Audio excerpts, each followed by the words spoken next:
Les chrétiens dans la campagne présidentielle. On continue notre tour d'horizon des initiatives cette semaine avec Francis Jubert, président de l'association pour la fondation de services politiques. On en parlera tout à l'heure avec Antoine Dabundo, rédacteur en chef à Pèlerin. On les retrouve donc tout à l'heure dans notre dossier. Mais d'abord, l'actualité de la semaine et les traditionnelles conférences de carême qui ont débuté dimanche à la cathédrale Notre-Dame de Paris. Vous pouvez les suivre chaque semaine en direct sur notre antenne. Cette année, vous le voyez, en ce temps de crise, elles sont consacrées aux fondements éthiques de la solidarité. La première a été donnée par un invité de marque dimanche, le cardinal Angelo Scola, archevêque de Milan. Il est l'une des grandes figures de l'Église italienne. Il a parlé de l'éthique chrétienne et de la vie en société. Le cardinal Scola qui accueillera la prochaine rencontre mondiale des familles au mois de juin. Il lance un message aux catholiques de France. Écoutez-le, il est interrogé par Philippine de Saint-Pierre. La France doit retrouver complètement, comme elle est en train de faire à Paris, son grand rôle à l'intérieur de l'Église. Les chrétiens français ont toujours joué le rôle de détecter presque très rapidement les changements, les mouvements culturels de la société. On a pu jouir de tout ça pendant des siècles, jusqu'au début des années 60. Il faut que les chrétiens français nous fassent à nouveau ce cadeau. Parce que l'Italie a comme tâche celle de garder surtout la pastorale du peuple, l'Allemagne celle de faire l'académie, mais la France c'est la culture. Alors je souhaite que les Français puissent nous donner tout ça. Voilà le carême qui se vit aussi sur Internet avec de nombreuses propositions de retraite en ligne. Prions en l'Église a même lancé une application pour les iPhones, Carême 2012. L'idée, c'est de personnaliser son parcours de carême. Regardez ce reportage. L'application de Prions en Église offre un contenu similaire à leur publication papier. Des prières, l'évangile du jour et un commentaire de la parole. C'est que la parole de Dieu, c'est quelqu'un qui nous suit aussi, là où nous sommes, comme nous sommes, et au moment où nous avons l'occasion de prendre rendez-vous avec. Et un terminal numérique est très adapté. Voilà. Parmi les nouveautés, un astucieux système de rappel permet de ne plus oublier les temps de partage, de jeûne ou de prière. Et ce n'est pas tout. On a, comme dans l'application gratuite, les différentes lectures du jour. Une des fonctionnalités vraiment nouvelles de cette application est la proposition de l'écoute de l'Évangile. Donc qui a été... Quand les disciples s'étaient rassemblés autour de Jésus sur la montagne. Quand on est par exemple dans les transports, on peut totalement s'immerger et accéder à l'écoute des textes de l'Évangile. En fonction justement des différents retours qu'on aura, on verra si on poursuit vers une application, on va dire, plus longue durée pour d'autres temps forts ou pour tout au long de l'année ou pour peut-être d'autres propositions. Voilà, et pendant le carême, on verra d'autres propositions qui sont nombreuses. Pour la première fois, une béatification sera célébrée dans la cathédrale de Coutances dans la Manche. Dans tout juste 2 mois, le 2 avril prochain, le futur bienheureux est un prêtre mort guillotiné, une autre victime de la Révolution française après sœur Marguerite Rutan, béatifiée à Dax en juin dernier. Il s'appelle Pierre-Adrien Touloge. Son portrait en images. Pierre-Adrien Toulorge naît en 1757. Ordonné 25 ans plus tard, il entre ensuite dans l'ordre de Prémontré, mais sa vie bascule avec la Révolution et le vote de la Constitution civile du clergé. Les prêtres doivent renier l'autorité du pape et prêter serment devant la nouvelle Constitution. Le père Toulorge décide alors de s'exiler à Jersey. À son retour, 1 an plus tard, il se cache et sera finalement arrêté et condamné à l'échafaud. Il était le premier prêtre condamné à mort à la guillotine. Dès le lendemain de sa mort, les gens de Coutances l'ont appelé le martyr de la vérité. Depuis près de 250 ans, l'histoire du père Toulorge se transmet de génération en génération, lui qui est mort en martyr au nom de la vérité. Je crois que c'est important de manifester qu'on est des héritiers et donc on reçoit de ceux qui nous ont précédés la bonne nouvelle et qu'on a à notre manière à être aussi des témoins de la foi et des témoins de la vérité. La vérité, la confiance en Dieu, voilà ce que nous dit le père Toulorge aujourd'hui. Il sera béatifié le 29 avril prochain à la cathédrale de Coutances. Et puis par ailleurs, sachez que le mémorial Yad Vashem a décerné le titre de juste parmi les nations à 2 religieux français, le père Joseph Copper, mort en 1951, et la sœur Marie-Émilienne, âgée de 82 ans. Pendant l'occupation, ils ont caché des enfants juifs. Une affaire judiciaire maintenant, vous allez le voir. Cette boutique parisienne qui vend des sextoys rue Saint-Martin a été condamnée par le tribunal correctionnel de Paris. Il avait été saisi l'an dernier par 2 associations catholiques, la Confédération nationale des associations familiales catholiques et par Leclerc, Amour et Famille. La raison, le magasin est installé à moins de 200 mètres d'une école, ce qu'interdit une loi de 2007 quand un magasin vend des objets à caractère pornographique. Le tribunal a donc estimé que l'installation de cette boutique était illégale. La mairie de Paris pourrait maintenant demander au gérant de fermer la boutique, gérant qui a pris les devants et a déjà annoncé la prochaine fermeture de l'établissement. Satisfaction mesurée du côté de l'avocat des plaignants. On l'écoute. Ça nous paraît être une décision représentative de ce qu'étaient les intentions des associations poursuivantes. C'est-à-dire qu'il n'y avait rien de personnel contre cette boutique. Ça n'est pas une volonté d'acharnement contre le petit commerce. Évidemment non. Mais c'était la volonté de voir rappeler que cette loi existe, qu'elle a vocation à s'appliquer et qu'elle est d'autant plus justifiée qu'elle poursuit un objectif qui, en principe, est assez consensuel, qui est celui de la protection des mineurs, de la protection de la moralité des mineurs et en réalité, de la non-imposition aux mineurs de problématiques sexuelles d'adultes. Et de son côté, la défense a fait appel et considère que cette décision de justice relève, je cite, de la morale la plus rétrograde. L'actualité internationale maintenant et la Syrie qui vit un drame humanitaire. Je vous rappelle que de leur côté, les chrétiens de Syrie vivent les événements entre le marteau et l'enclume. Beaucoup hésitent à soutenir la contestation car le régime actuel, d'une certaine manière, protège la minorité chrétienne. Il faut dire que dans plusieurs pays du monde arabe, comme en Égypte, la situation des chrétiens s'est détériorée avec les révolutions qui ont libéré les forces les plus fondamentalistes. Et vous le voyez, dans une tribune publiée par nos confrères de La Croix, Alain Juppé demande aux chrétiens d'Orient de faire confiance au printemps arabe qui, selon le ministre des Affaires étrangères, offre une opportunité historique pour les chrétiens d'Orient. Qui peut croire que les droits des minorités sont mieux protégés par des dictatures sanguinaires que par des régimes démocratiques? Allusion très claire au soutien de certains chrétiens de Syrie au régime de Bachar al-Assad. Je vous rappelle que depuis plusieurs siècles, la France est la protectrice des chrétiens d'Orient. Reste bien sûr à savoir de quels moyens elle dispose aujourd'hui pour remplir cette mission. Dans ce contexte, en tout cas, on a appris ce week-end qu'un monastère avait été attaqué en Syrie, le monastère de Marmoussa, qui est un haut lieu du dialogue interreligieux. Il a été fondé par le jésuite Paolo Dall'Olio, un jésuite italien. Des hommes armés auraient séquestré la communauté monastique qui était en prière et mis à sac le monastère sans faire de victimes. Le jésuite s'interroge sur l'identité des agresseurs. Nous l'avons joint par téléphone. On l'écoute. Il y a une trentaine de personnes armées qui sont rentrés dans le monastère, ils sont venus par le haut, et ils cherchaient le supérieur du monastère, donc moi-même, ils cherchaient des armes et ils cherchaient de l'argent. Donc moi je n'étais pas là, les armes n'étaient pas là et l'argent non plus, mais ils ont été, pour ainsi dire, très corrects. Alors la question est qui était-il?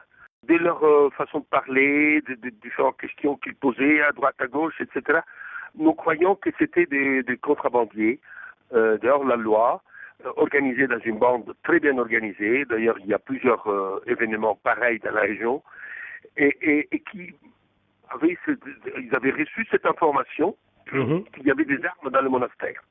Et donc, ils essayaient de s'emparer de ces armes-là.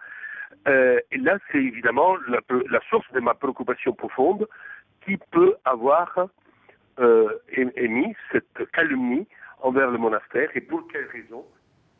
Voilà, et pour quelles raisons, se demande le père Dall'Olio, personnage atypique qui appelle au dialogue et à la démocratie dans le pays depuis longtemps déjà. Et puis quelques nouvelles du Nigeria qui vit également des heures difficiles. Dimanche, un attentat suicide a pris pour cible le siège d'une église protestante. Action revendiquée par la secte islamique Boko Haram qui depuis des mois, on en parle ici régulièrement, sème la terreur dans le pays. Nous avons été trop optimistes après des mois de tranquillité selon l'archevêque de Jos qui s'exprime exprimait à nos confrères de Fidesz.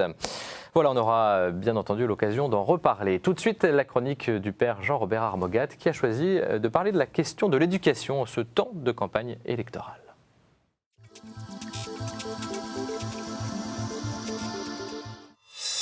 En cette période de l'année, beaucoup d'entre vous réfléchissent sur le choix du collège où ils vont inscrire leur enfant. Et sans doute pensent-ils, comme beaucoup, comme moi le premier, qu'il n'y a plus de carte scolaire, qu'il n'y a plus de sectorisation et qu'ils peuvent inscrire leur enfant dans le collège de leur choix. Cela avait été annoncé en 2007 de manière solennelle et beaucoup pensent que c'est passé dans la réalité des faits.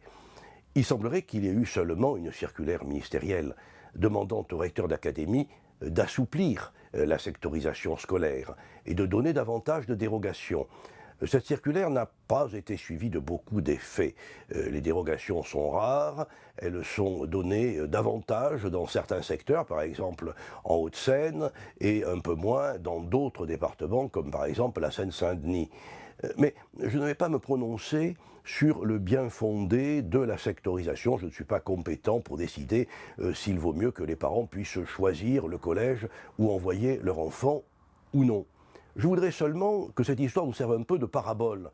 Lorsque quelque chose est annoncé de manière agressive, solennelle, beaucoup de gens, moi le premier, sont portés à croire que ce qui est annoncé passe dans les faits. Et je crois que dans cette période de campagne électorale où les médias et les paroles échangées jouent peut-être un rôle plus grand que la réalité des problèmes citoyens sur le terrain, cette histoire pourrait nous servir de parabole pour réfléchir sur l'écart entre ce qui est dit et ce qui est fait. Et il y a dans 2 semaines, Père Jean-Robert Armogat, tout de suite quelques-unes de vos hebdos chrétiens ce jeudi.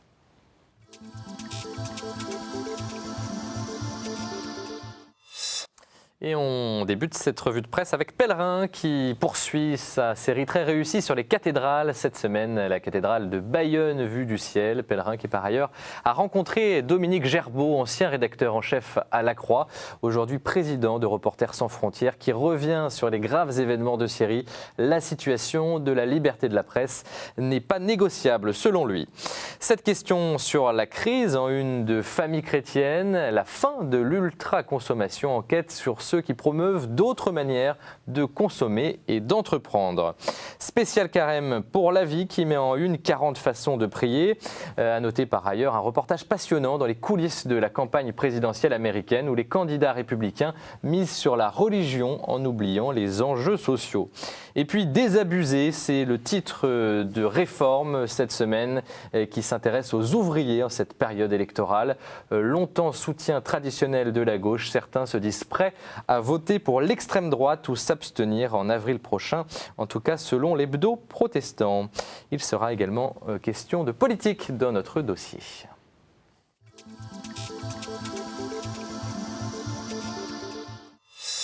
Et à moins de 2 mois maintenant du premier tour de l'élection présidentielle, on continue notre tour d'horizon sur ces chrétiens qui militent ou qui parlent de politique. Après les Poissons Roses la semaine dernière, l'association pour la fondation de services politiques qui a notamment lancé le manifeste des électeurs chrétiens. Son président est sur notre plateau, Francis Hubert. Bonjour, merci d'être avec nous.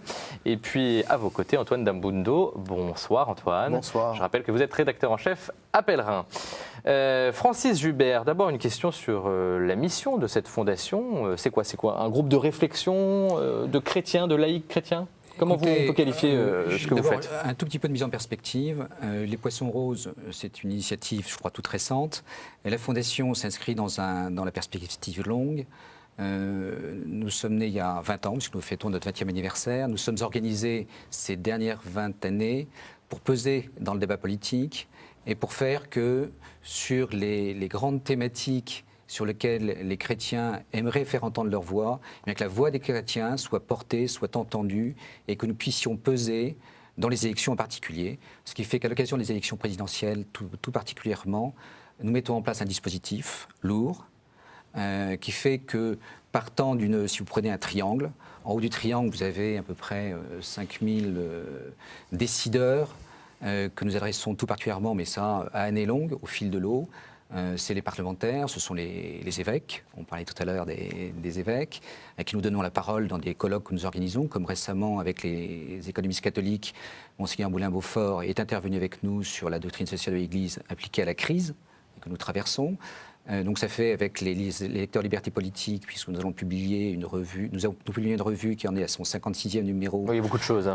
Qui fait que nous ciblons à peu près 5000 personnes. Donc ça c'est du lobbying, on peut dire. Ça, c'est si vous ciblez 5000 personnes, 5000 personnes, on peut dire que vous faites du lobbying. C'est ceux qui essayent de participer au débat politique de manière un peu intellectuelle, en s'intéressant aux vrais débats, aux vraies questions de fond essentielles, qu'elles soient négociables, pas négociables, mais en tout cas, il y a des sujets qu'on doit adresser et sur lesquels on doit approfondir. Puis après, vous avez toute une frange, je ne suis pas tout venant, mais en tout cas, c'est ceux à qui nous adressons au travers d'une plateforme Internet. On va voir quelques images de cette plateforme d'ailleurs. Voilà. 5 000, c'est la cible du haut. 50 000, 70 000, ce sont ceux à qui on s'adresse de manière ou d'une autre. Vous évoquiez, cher Antoine, y compris les journalistes, j'irai toutes les semaines et quasiment tous les jours en proposant des thématiques. Puis après, nous avons une frange un petit peu différente, qui est la frange les 5 millions, c'est ceux qu'on essaye de joindre au travers d'opérations plus ciblées de marketing, de tractage ou autre. Et ça fait partie d'une opération vous êtes très actif de campagne. D'accord. Et puis alors, vous allez parler, je sais que vous allez m'interroger parce que ça vous brûle sur l'affaire Vénest. Ben justement, on vient de des le voir opérations là, en comme image. cela, voilà, des opérations comme l'intervention qu'a fait le député Vénest dans le cadre des dossiers que nous mettons en place sur le site, puisque nous avons une partie web TV.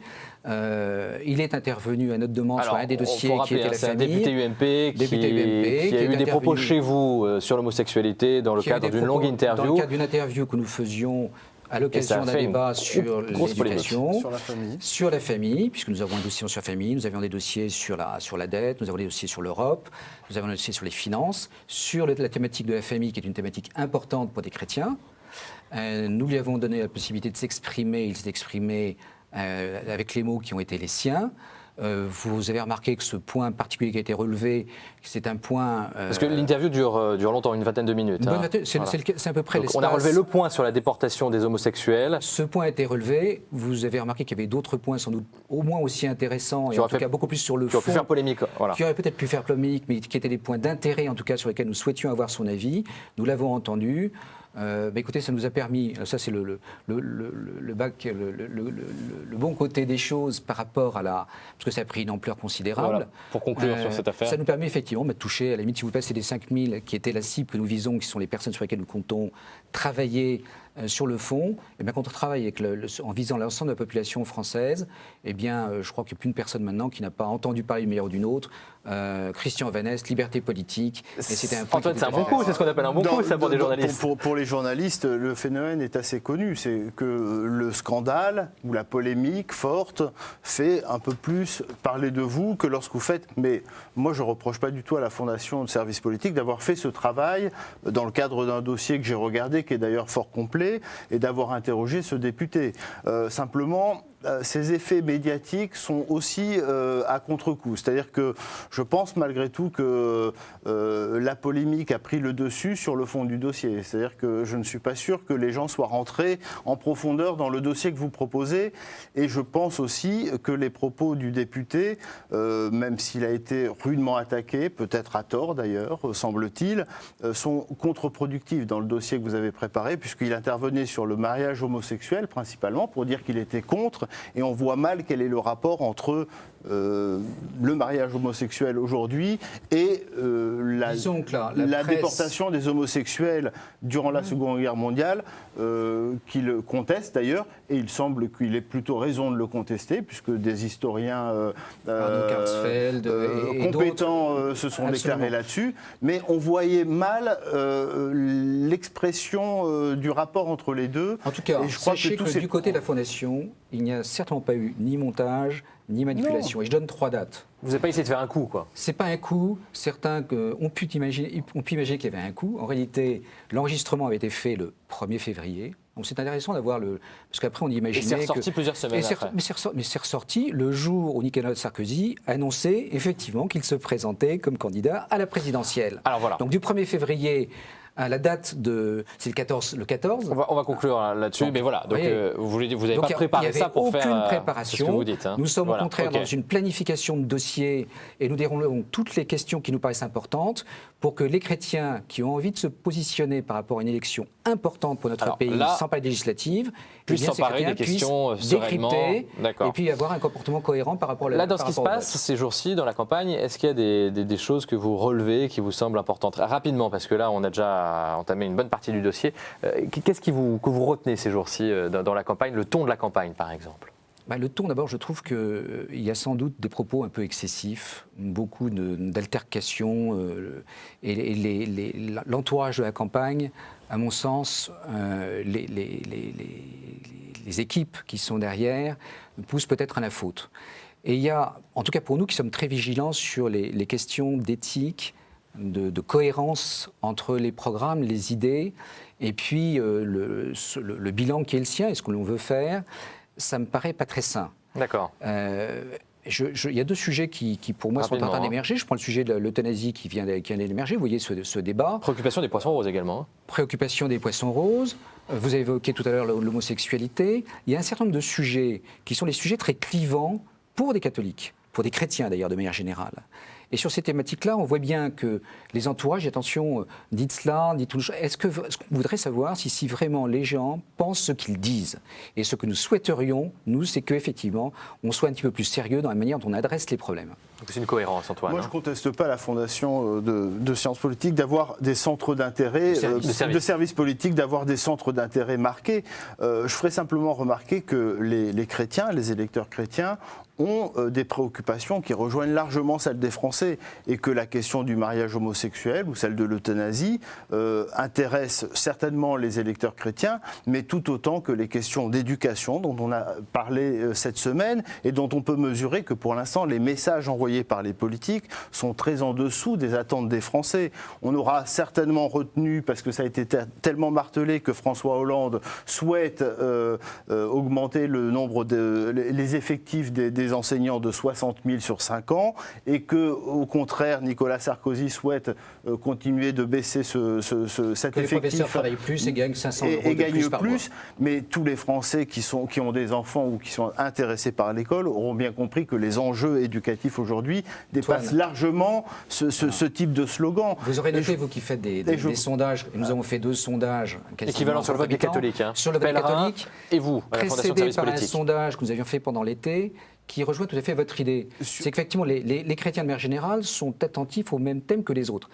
À la différence près que quand on les amène à réfléchir sur des thématiques, ils sont plus attentifs à certains thèmes que d'autres. Moi, je pense surtout que notre rôle, à vous comme à nous, presse chrétienne, c'est d'informer nos lecteurs, et principalement les chrétiens qui nous lisent, sur la manière d'aborder ces enjeux et de les aborder, j'allais dire, à la lumière un peu de l'enseignement de l'Église et de l'Évangile. Et là, il peut y avoir des différences entre, j'allais dire, le public et notre public. Sur les questions de l'euthanasie, c'est vrai, mais sur les questions de justice sociale aussi, c'est également vrai, puisque beaucoup de nos lecteurs peuvent se retrouver, j'allais dire, un coup à droite sur ces questions de société et un coup un peu plus à gauche sur ces questions de justice sociale. De services politiques, elle est plutôt à droite ou pas d'ailleurs? Nous ne cherchons pas à enfermer, je vais vous dire, nous ne cherchons pas à enfermer les chrétiens dans un parti. Donc ça c'est très clair, et je ne vise personne en disant ceci, même si c'est parfaitement clair que nous n'avons jamais appelé à la création d'un parti chrétien, parce que pour nous c'est contre-productif. Les chrétiens doivent rester libres, par contre on doit leur donner des critères de discernement. Et sur ces critères de discernement, nous sommes très clairs.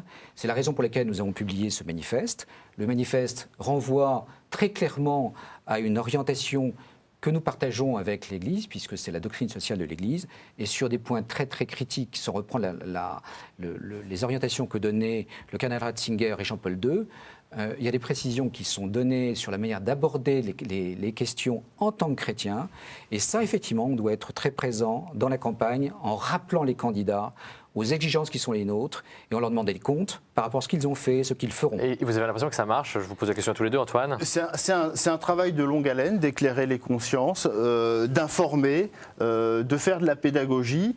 Moi, je trouve que c'est notre travail à nous, en tout cas presse, sans doute celle d'une fondation comme la vôtre. Je serais un peu moins d'accord, mais ce sera peut-être l'objet d'un autre débat lorsqu'il s'agit de faire du lobbying, parce que ça peut donner l'impression que les chrétiens défendent leur point de vue, alors que leurs idées sont au service de la société et doivent être partagées avec l'ensemble de la société. Francis, vous avez 20 secondes pour conclure. Bon, de manière très simple, je comprends que le mot lobbying est un mot qui est mal porté.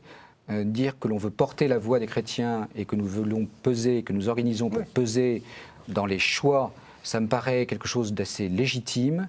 Et d'ailleurs, c'est pas de l'argent que nous allons voler, c'est de l'argent qui vient de vous et de moi, qui contribuons volontairement, et c'est ce que j'appellerais une contribution civique, pour que les 500 000 € nous avons besoin, par exemple, pour nous organiser, pour organiser ces opérations de tractage et pour mener ces opérations de marketing et faire en sorte que nos idées avancent, évoluent. Je dirais qu'entre 2007 et 2012, il y a eu une évolution sensible et que les chrétiens seront très attentifs à la manière dont les candidats sur les sujets qui nous occupent se prononceront et ils ont quelques jours pour le faire. Merci à tous les deux, c'est la fin de cette discussion. On en reparlera bien évidemment de cette campagne présidentielle. À très vite sur KTO.